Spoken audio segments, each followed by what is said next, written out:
So we had a major announcement this morning. We opened up the stock exchange. I had the honor of ringing that bell. The major announcement is I have a board appointment. I was asked to join the board of TKO. And not only that, but within the deal, the very complex deal that we created and I signed with Ari Emanuel, who I've been doing business with for 20 years, who's also been my agent.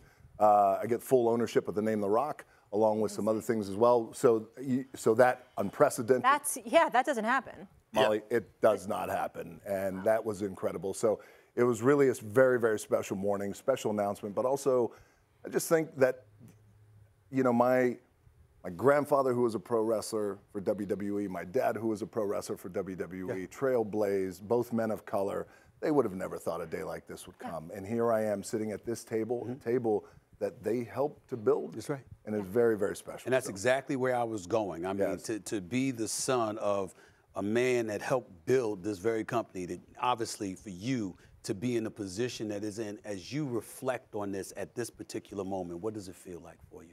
It feels like the greatest blessing. This business, had it not been for this business of pro wrestling, this business gave me life. I've had a very lucky and fortunate career to have accomplished a few things in my life, but it all came from this business. It all came from my very first match ever in the WWE. It was at Madison Square Garden. Wow. And that is sink or swim, New York City, baby.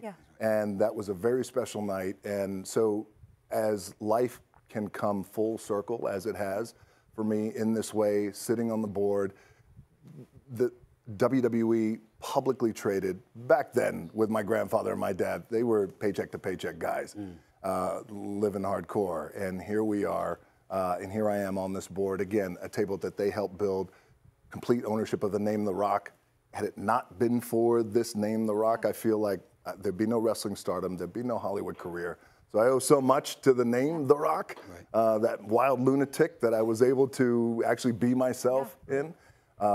So it's very, very special. And deriving from the lineage. And your father was the first champion, black champion in the WWE, correct? He was. My dad was first black tag team champions with Mr. USA, Tony Atlas.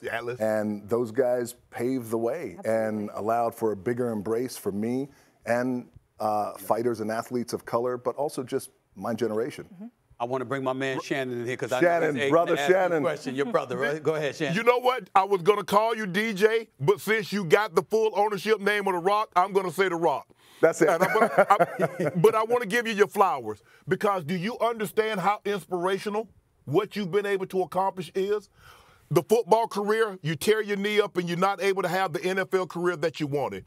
And Rock, I'm not so sure you're the most talented guy in any profession, but it's hard for me to believe that there's someone that'll outwork you because that's something that you can control. It's hard work. You might not have the most talent. There might be people that were born with more talent than Dwayne "The Rock" Johnson, but that's hard for me to believe. And so seeing you the success that you've had, you've given me inspiration because if I see you do it, it can be done. So that means I can do it or someone else can do it. So I just want to say thank you from a guy that played the game of football, that had a little success, that's now in the media. Rock, what you've been able to do and what you've been able to become is truly an inspiration, not only to people of color, and I want to kudos for that, but to anybody to let you know what you can be if you put your mind to it. So thank you. Man, I appreciate that. That means a lot, Shannon. Thank you very much. And that means a lot, especially coming from you, who, you know, you, in a way, and I always tell Strahan this, these guys live my dream. My dream was to play in the NFL. My dream when I was a kid wasn't, hey, I want to become a pro wrestler and publicly trade a company one day. It was, I felt football was the way out because in wrestling, my dad was making maybe $120,000 a year. That was back then. Taxes, expenses, you're not left with a lot. So much different back then. So football was always the dream. So for me, I always say that making it to the NFL was the best thing that never happened because, man, that drive and chip that it put on my shoulder, that never goes away. But one thing before you jump in really quick that I think separates you, it's how you treat people as well. Right. Yeah. Regardless of title, regardless of who it is, you know, it's in your heart and it's authentic and fans galvanize with that. Incredible role model. You've done so much for so many people. You're one of the best people, people in the business, no question about it. We're all lucky though, by the way, right? I feel like it lucky. So like I always feel like being kind and nice to fans is the easiest part of our job. Yeah, but not everybody stays that humble and down to earth and treats everyone the same. And I've noticed that about you. Thank you. I'm sorry, brother. I interrupted you. Stephen A. Go ahead, Shannon. I wanted to jump in. I'm like, Rock, do you think I could have been a professional wrestler? I mean, I think I got the talk game. I think y'all could have taught me the moves. I think I'd have been pretty good, Rock. What you think? You would have laid some Shay smackdown. Hold on 1 second. Shannon, who says it's too late? Yeah. You're hip action Shannon, you're statuesque. That's what that's about. Come on, you're chiseled. You're a beast. I seen you working out. Shannon. No. My hips, my two replaced hips, Rock, says it's too late. People that's dreaming to see you wrestle. Are we gonna see that? I mean, WrestleMania is coming up. Raw. I mean, there's a whole bunch of stuff with the WWE. I'm asking you this question. Yes. Are we gonna see? Are we gonna see you? Well, look, you guys know. I feel like you know me. I'm a long gamer. Yeah. And I like to build. And this is something like this. What this is, if myself and Roman Reigns were to main event WrestleMania. And I mean this very respectfully, of all the WrestleManias prior, because I grew up in this business and I love it, we could possibly put on, with us as a main event and this incredible group of men and women who are these incredible performers, we could possibly put on the greatest and the biggest WrestleMania of all time. So you're saying there's a chance? There's a chance, Molly. There's a chance. I'm saying there's more than a chance. But look, more of a chance. I love this business. I love pro wrestling. I love WWE. But I also have this deep passion to grow it and to build it. And if we're going to do something like this, I want the world to watch. But when you say grow it, I need you to be specific. When you're talking about growing it and taking it to another level, you're a visionary. You can't achieve what you have achieved in your life and in your career without having a vision. When you look at you and your involvement now on this level, what do you see in the future that isn't there now? Okay, I mean this respectfully, because as we all, my grandfather, my dad, men of that time and eras, they helped build and pave this road that we're all on in terms of the wrestlers on the wrestling side. Yes. There is still a global footprint that the WWE can continue to,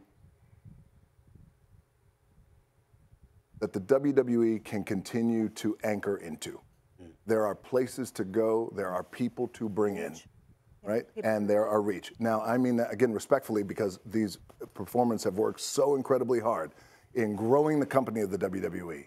But if the ambition is there, and our ambition is there, not only on the TKO side, but just me personally, because I love the business, if we cast the net, and this is the net here, and it's continuing to be cast here, if we were to do a WrestleMania, and it would be Rock and Roman, if we go down that route, then let's cast the net way over there. I got an idea for you. Tell me. I got an idea for you.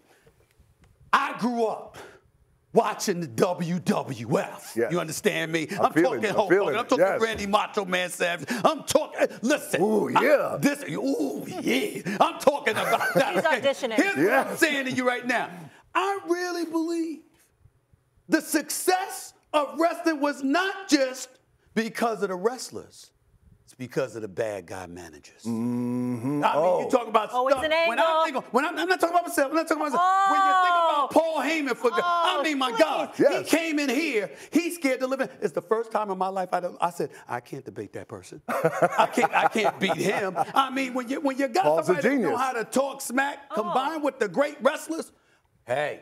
You got to find them. Do you have anyone in mind? Like, do you know any actors that maybe are in General Hospital? Anyone that's a loudmouth? How about this? That's possibly available. I mean, if needed and called upon, how about this? I have to make sure I put on about 30 pounds before I even get in the vicinity of y'all. I don't want nobody touching me. We can work on that. He's got to up his protein. How about this? Paul Heyman manages Roman Reigns. Currently, right now, Roman Reigns, a Universal Champion. As I always like to say. They were both here, right? Both here. I like to say. There's the Mount Rushmore pro wrestling, and who's on that list is debatable. But there's one more mountain that's being built right now with one face and one head, and it's Roman Reigns. Right. Okay? His manager is Paul Heyman. Right. If we were to go to WrestleMania, and it was Paul Heyman managing Roman Reigns, the Universal Champion, facing The Rock, the People's Champion, the most electrifying man in all of entertainment, the People's Champ, the People's Choice.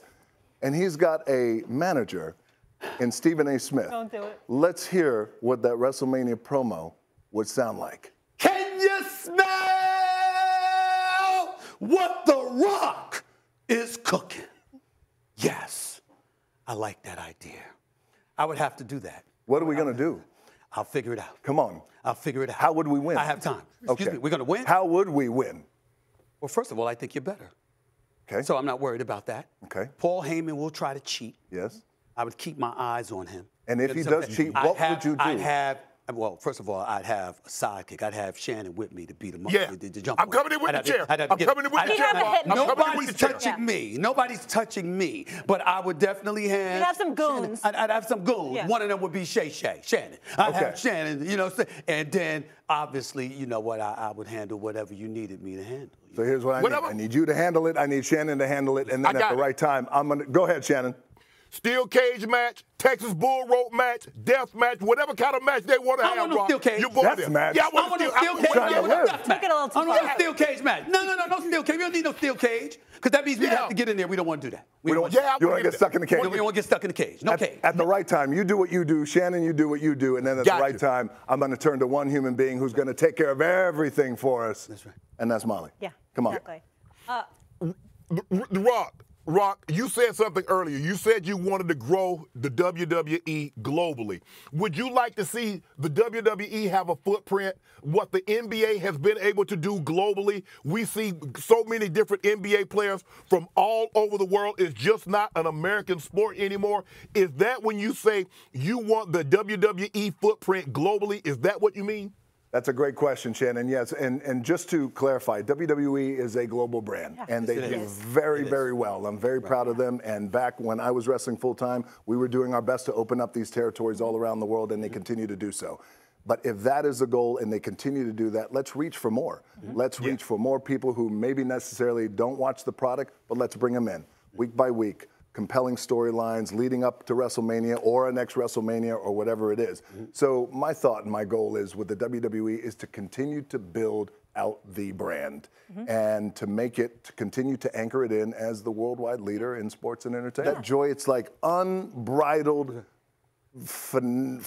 phonetic joy that you bring people. It's the best. Absolutely. Life can get heavy, and we need the levity, and you guys are bringing that. And there's more people that you can reach and touch, absolutely. And you guys are the greatest entertainers in the world. I mean, I can't say enough about the wrestlers. And listen, they are entertainers. What they bring in front of the camera, and in front of the microphone. When you look at The Rock, when you look at Goldberg back in the day, so many others, of course, phenomenal athletes. But you draw in that audience. You draw in that audience. It's what matters because people want to hear what you have to say.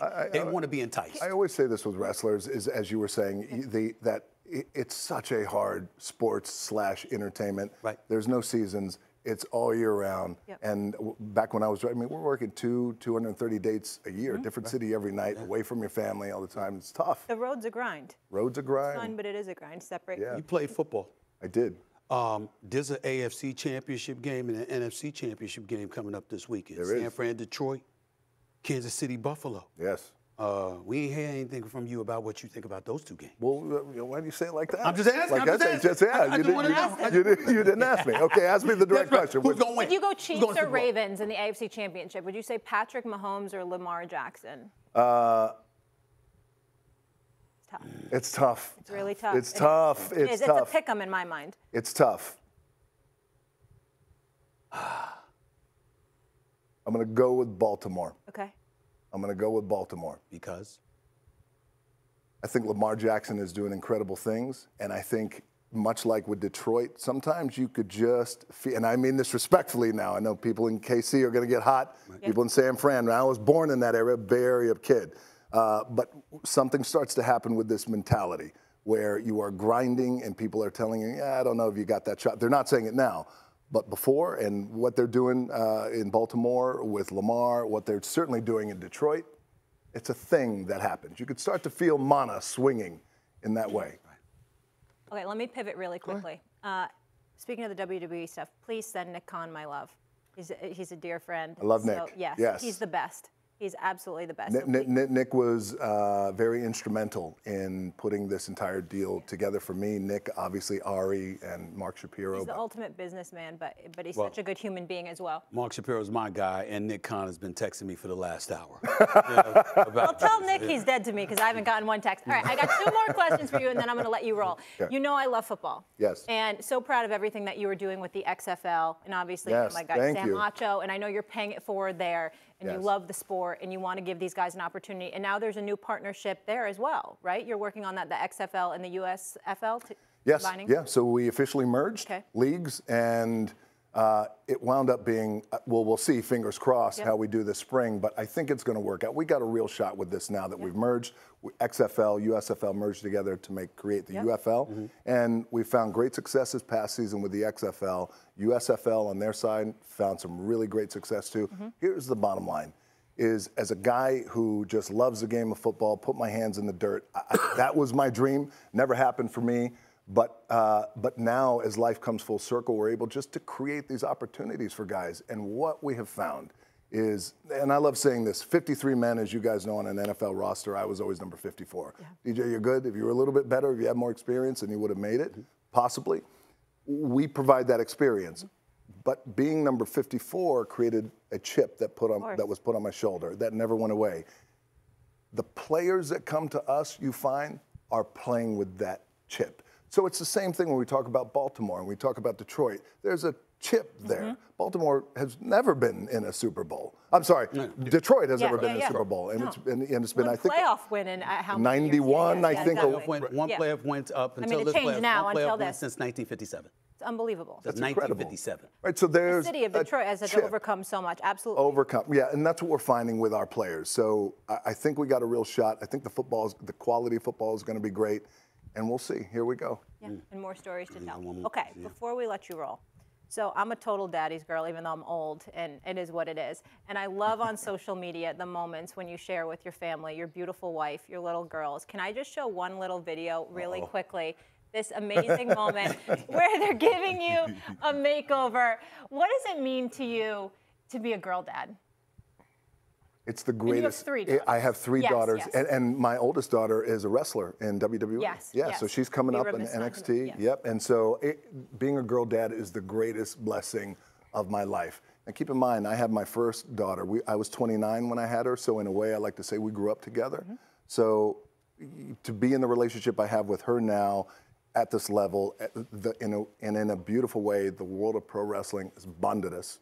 My older daughter, but now my little ones are now that I'm older. You live life a little bit. You think you're a little wiser. There is nothing greater than school pickups and drop-offs and that kind of stuff. Where I always fall for it. Like I'm a fool because it's like, Daddy, do you want a makeover? And I'm like, hey, I got to go to the meeting. And they're like, no. You can't say no.